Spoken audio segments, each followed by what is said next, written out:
Greetings, everybody. Welcome to the Media Files. Yeah, here's a little wet. Just got done from mowing the lawn. Mowing the lawn sucks. Yeah, and had to discuss and all that fun stuff. But anyways, so we got some more goodies in a bag. Yes, so. This time I figured, well, instead of doing disc replay as of right now, figured I'll probably hit that next weekend because they'll probably end up having probably a Memorial Day sale like they usually do. I decided to hit the local mom and pop thrift store movie store that I like to hit every now and then, and I got a huge grab bag of goodies. Oh, yeah. Some Blu-rays, some DVDs, and 2 PS3 games that I've been trying to hunt down for a while. So, let's not waste any time, shall we? Yes. So, we'll just kind of we'll do the PS3 games first, because there's only 2 of them. Alrighty, so first up, funny thing is that now I need to get the second one, but these games are getting harder and harder to find because they're getting more and more expensive. Ever since the PS4 game has done extremely well, both of them, including the second Spider-Man game for the PS5. But I managed to find one that I've been trying to hunt down for a while that does not have a damaged, that doesn't have like a damaged like front cover and all that stuff. But what's cool about it is that it actually is complete with the also with the manual in here too, which is awesome. But we have the Amazing Spider-Man on PS3, so I need to get Amazing Spider-Man 2, and then that'll be that because I know those are going up in price, and so is this one. Now, the funny thing is, I just realized that both of these games are actually Activision games, and it didn't really dawn on me. But this one, I've been after this one for a while, and it's kind of hard to find, especially for a fairly cheap price. But I'm like, you know what? And it's got a little bit of, like, damage and whatnot on it. But I'm like, well, beggars can't be choosers, and I want it with the original cover art. But here we have, finally, in my collection, I've got the first one. This is the second game. We have Transformers Fall of Cybertron. I've been wanting to play this, and it just looks like just an amazing game. And what can we say? You got Prime there along with Grimlock. So yeah, there we go. Alrighty, let's see here. Then I think we will tackle. Let's see here. You know what? We'll just tackle the Blu-rays first, because there's a lot of them. Quite a lot. Alrighty. So first up, let's see here. Well, we got some classics. We got some sci-fi. Got some epicness. And on top of that, we got some John Wayne. And we even have some old school sci-fi stuff. Yeah, so quite a whole bunch of goodies to go through, and mind you, some of these have never been opened, which is awesome. Alrighty, so first up, as you probably saw in one of my more fairly recent updates, is that I got, let's see, where is it? Let's see there. Yeah, there it is. Not this. You saw this stuff already. It's actually here on the bottom. I should have pulled this out earlier. Oh well. Anyways, so as you probably saw, that I got The Mask of Zorro. Well, I actually found the sequel on Blu-ray. Got The Legend of Zorro, which is the second movie in the Antonio Banderas film series. Sadly, there is no third film. They've been wanting to do a third film, but they just can't. I mean, the second one didn't do very well, and I think that the marketing of this movie was a little off. And on top of that, when this movie got released, this movie was released in, so when did this come out? In 2005. This came out about, I would say, probably about good 7 years too late. This movie should have came out within about a year or two after The Mask of Zorro, while the hype was still hot. So, but yeah, we'll talk more about that later. So yeah, there we go. So we have Double the Zorro on Blu-ray finally. Okay, so let's put this one back down here. Okay, so up next, let's see here. We got well, one of my favorite movies that I remember watching when I was in college, because I had to go to I remember I could earn like some bonus points or whatever to see this, and I remember at the time when I saw it, the movie itself was still in theaters, and somehow my school managed to get a copy of the film for educational purposes from the studios. And but what can we say though? I mean, I think it's one of Tom Cruise's better films. It's not one of his best. I mean, it's up there. I mean, but for it being one of his more dramatic movies, I'd say it's definitely pretty good for what it is. But yeah, I mean, but then again, but I love the score to this movie though, done by Hans Zimmer. We have Tom Cruise on Blu-ray in The Last Samurai, and what's cool about this is that this isn't even opened yet. So look at that! How awesome is that? Of course, I remember when that teaser trailer came out, that was just so epic, and you knew it was going to be such a good movie. And of course, directed by Edward Zwick, who's done loads of great movies. Can't remember what all he's done. He's done, including The Siege, and I'm not sure what else. He's done some other great stuff. So, alright. So, up next, we have a movie. Well, it's definitely an animated movie, but it kind of pushes the boundaries between kids and adults. And what can we say? Not only is it one of the funniest movies, but it's also one of the first movies, to my knowledge, to actually intertwine, at least from the late 80s, to intertwine live action with full 2D animation characters. Not only that, though, one of the hottest animated characters of all time. You know what you do when you pause it. But what can we say, though? This movie is just an instant classic. It's so good. And, I mean, kudos to, not only that, for them trying to do all this animated stuff or live action, but also it's actually such a really, really great movie. We have the 25th anniversary edition of Who Framed Roger Rabbit. Yeah, I'm like, that's pretty cool. Especially on Blu-ray, I'm sure it'll look, even better. I mean, it's butt-loaded. It's totally butt-loaded with extras, which is awesome. And, yeah. So that's actually pretty cool. I love Roger Rabbit. It's so good. Alrighty, let's hear up next. Well, we have something to add to the video game collection.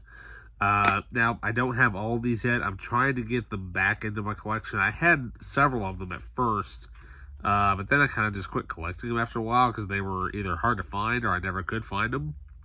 Slowly but surely, I'm getting this back into the collection, but what can we say? It's definitely in there with some of the, comedic video game adaptations, and kudos for basically Microsoft allowing this to happen. So here we have the Red versus Blue. We have the Shizno Paradox, I believe is how you pronounce that. I apologize for the glare. Let's see if I can fix that here real quick. Hang on just a second. Yeah, I know, I'm in my PJ bottoms. I could care less. Let's see if that... Turning that light on makes it more useful there. Yeah. PJ bottoms, I could care less. Not really. It kind of somewhat helps. What can we say? I call it relaxation pants. I'm off work. I could care less. Alrighty. So up next, well, we have something to add to the Lucasfilm collection. Yeah. Now, I'm surprised I never actually owned this series. So, well, it's kind of cool that I actually found this one, because now I need to hunt down the rest of it. But here we have Star Wars Rebels Season 1, which is, everybody thought it was going to be awful. I don't know what it is with these animated seasons with Star Wars. It seems like the first season either will be kind of a hit. It's always like a hit and miss with these guys. But then by the time you get around to like season 3, it's like everybody just starts loving the characters all of a sudden, and then it just kind of ends. I'm like, yeah, okay. But still though, Star Wars Rebels Season 1, I think I have Season 2. I need to hunt down 3 and 4, then I'll have that entire series. Let's see here. So up next we have one that's not, well, actually I think I just got that the other day actually, but hey, it's on Blu-ray, which I think this actually has tons of extras on it compared to the DVD set that I have. But it's a classic nonetheless. Definitely, as it says on the back here, one of the grandest cinematic spectacles of all time. Yes, because everything was built for this movie, especially in the 60s. It was the most expensive movie ever made at that time. It probably still would be today if they had made it, if they actually built everything today. But here we have, in high definition, we have Elizabeth Taylor and Richard Burton and Cleopatra, the Blu-ray. Yeah. So there we go. Not bad.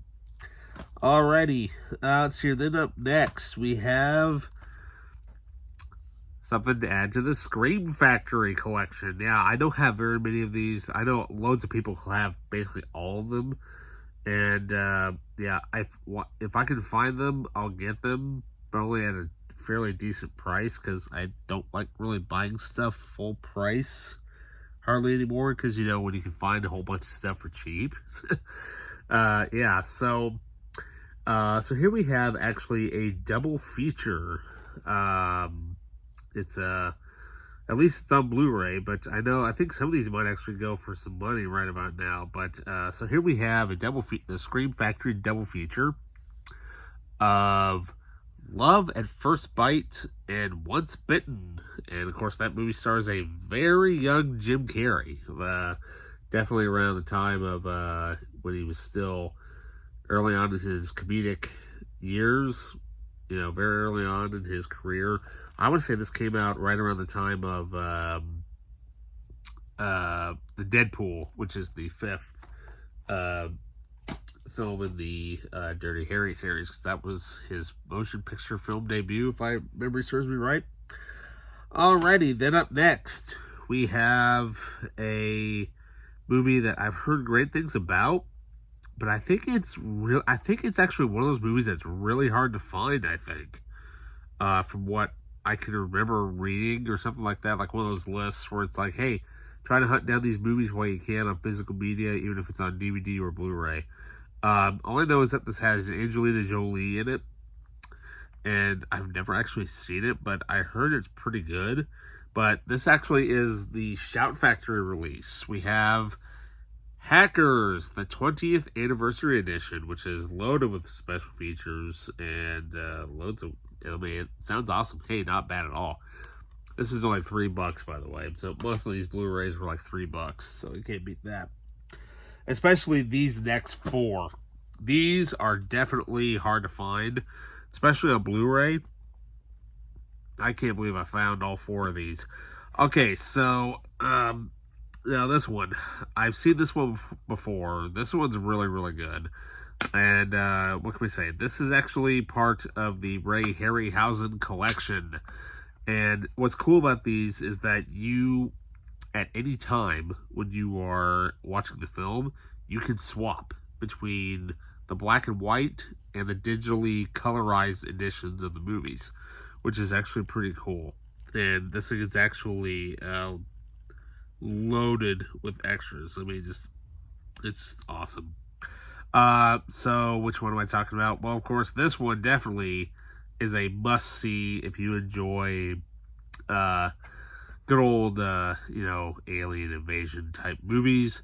We've got Earth versus the Flying Saucers. Yeah, starring Hugh Marlowe and Joe Taylor. Of course, Ray Harryhausen did all the visual effects for that. And so up next, now mind you, that one is actually part of a 3-disc set, actually. Now this one, I've not actually seen this one yet, but I know if you actually bought the box set, the limited edition, it actually comes with a statue of the creature that's in this movie. But this one also stars Joe Taylor and William Hopper. But we have 20 million miles to Earth, and like I said, it comes with that statue of that creature and whatnot. And so yeah, looks like a lot of fun. And then also, this is the third one, which is where they took 3 of his movies and they digitally did the colorization to it, which is totally awesome. And like I said, this is definitely one that I haven't seen yet, but but I love the fact that all these have extras on the back of it, which is awesome. So here we have It Came From Beneath the Sea. So there we go. And up next, now this one, I know this one definitely goes for quite a bit of money. Because especially, well, I know the Twilight Time editions do, but if I could find these anywhere, I will try to get a hold of them. But I very rarely ever find these at all, or if I do find them, they want $30-$40 for it, and I got this for $3. I kid you not. So here we have another one of Ray Harryhausen's legendary, stop motion creature effect films. And I need to get, the thing is, I need to get the original Clash of the Titans on Blu-ray. That's one I'm trying to find, but this one I've been definitely trying to find, and it's very difficult to find, at least where I'm at. But we have The 7th Voyage of Sinbad on Blu-ray. So yeah, there we go. Great, awesome Harryhausen stuff right there. Alrighty, then up next we have, this one's not even opened either. Definitely one to add to the DC collection set, and I think this one's a little bit rare because it's got the slip cover and it has a lenticular 3D cover. Definitely one I know for a fact I don't have on Blu-ray. I don't know why I decided to get this one on DVD, probably because it was cheaper at the time, I guess. I don't know.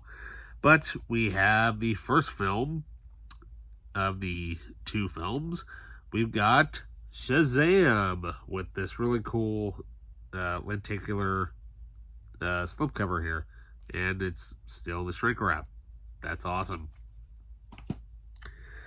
Alrighty, let's see. Then up next we've got let's see, what do we got?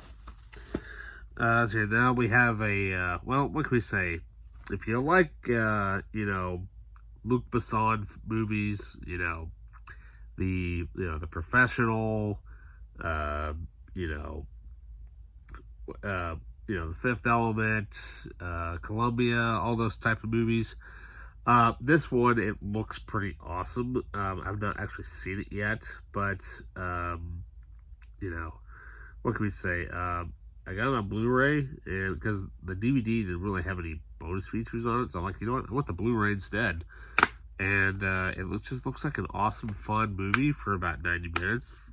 Actually, it's more about 2 hours, which is awesome.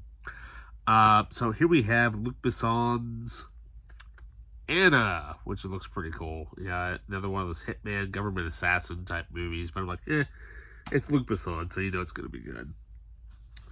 Alrighty. So finally down to the last 2 Blu-rays, which are both John Wayne movies. Yeah, I had to grab these. Now these 2 I've been on the hunt for a while. Especially this one. Now, granted, there's not really any bonus features on this, and I remember when I first saw the title, I figured it was like one of his World War II type movies, and I had no idea that it was actually about that John Wayne actually played an oil field individual. I thought it was like a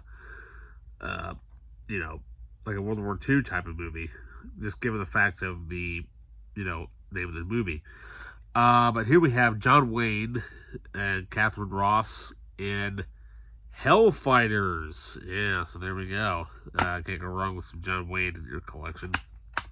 If you're a fan of John Wayne, that is. And finally, now this is one I've definitely been trying to get on Blu-ray. I still need to try to find Rio Bravo on Blu-ray. But this one, though, I'll take it because it's loaded with extras. And I don't think my edition actually has some of these bonus features on here. I'll have to check. But yeah, so here we have, of course, John Wayne and Robert Mitchum starring in high definition. We have El Dorado. Yeah. Okay, well, that makes it all for the Blu-rays. Now we've got some DVDs to get through. Yeah. Not bad at all for all this stuff. So, alrighty. So up next, we've got ourselves 2 Westerns and 3 more additions to the 20th Century Fox Studios Classics Collection. Yeah. Alright, so what's cool about these Westerns is that these are actually part of the Cinema Classics Collection, which is which I've got some of them. Like, for example, Tora is part of that series. Patton, Island of the Sun, what else is there? There's like several of them that are in their collection. But the reason why I like these particular editions is because they have been digitally cleaned up and they look amazing. And let's just say that some of these are movies I've definitely have never even seen before. But the funny thing is, I think both of these are somewhat related. Anyways, I was kind of browsing around the Western section of their DVDs. I don't usually, sometimes I'll browse them, sometimes I won't. Just depends really if I'm in the mood to watch a Western. But hey, if it's gonna be digitally cleaned up and look awesome, I'll definitely get it. So here we have a movie basically set in the west of the 1800s. And what can we say? Stars Henry Fonda. We have the Cinema Classics edition of Jesse James. Yeah. I've never seen this. Like I said, it's part of the Cinema Classics collection there, so I'm trying to collect that series as well. There's several titles in there, but yeah, so there we go. Got a long way to go. And, well, let's just say that this one also stars Henry Fonda as well. I want to say it might be the sequel to Jesse James. Yeah, actually it is, because that's what it says here on the back. So here we have the sequel to Jesse James. We have The Return of Frank James. I'm like, that's kind of cool. Who would have thought I bought the first movie and the second movie of a series? Who knew? Alrighty, and finally, let's get the Fox Classics collection out of the way. So we will just do this once again in spine number order. Yeah. So first up, we have a movie. Well, I've not actually seen this particular version of this movie, and well, what can we say? Everybody loves the James Cameron version and whatnot. That should give you a big old clue as to what it is. But, what can we say? I've never seen this edition, so, we'll see how this one is. But here we have Spine number 11, starring Barbara Stanwyck. We have Titanic. This is the 1953 version of the movie. Of course, James Cameron is the 97 one. And then we have a movie that's, this one's definitely on the Criterion Collection, but I don't have that edition, and I'm like, well, I'll just make do with what I can get. So here we have Spine number 14, which this movie is awesome. It's a John Ford classic, by the way. Also stars, who else is also in it? Walter Brennan. If you enjoy all those old school classics, then this one's definitely for you. We have My Darling Clementine. Yeah. Probably, of course, they say it's one of John Ford's greatest Western. I don't know. I'll have to see on that one. So far, I think probably my favorite one out of his is Stagecoach. And finally, now I've only heard of the soundtrack to this movie. I've never seen it. But it's a great score done by Bernard Herrmann. And I've never actually seen this movie. At least I think Bernard Herrmann did the scores of this. I'll have to double check on that, but title sounds familiar. So yeah, so here we have Spine number 34. We have The Man in the Gray Flannel Suit, starring, of course, Gregory Peck and Friedrich March. Of course, this is very early on in Gregory Peck's career. So it came out in 1956, so yeah, which is awesome. Wow, that's a long movie. Yeah, almost a little over 2 hours and 30 minutes. Cool. Sounds like a spy thriller to me. Sounds like awesome. Cool. Huh.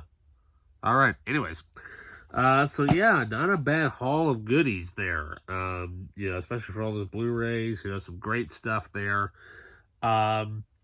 Anybody want anything to be reviewed? Let me know down in the comments below, and we will get that going. So yeah, with that, you guys, don't forget to like, subscribe, and that notification button. And with that, I'll see you next time.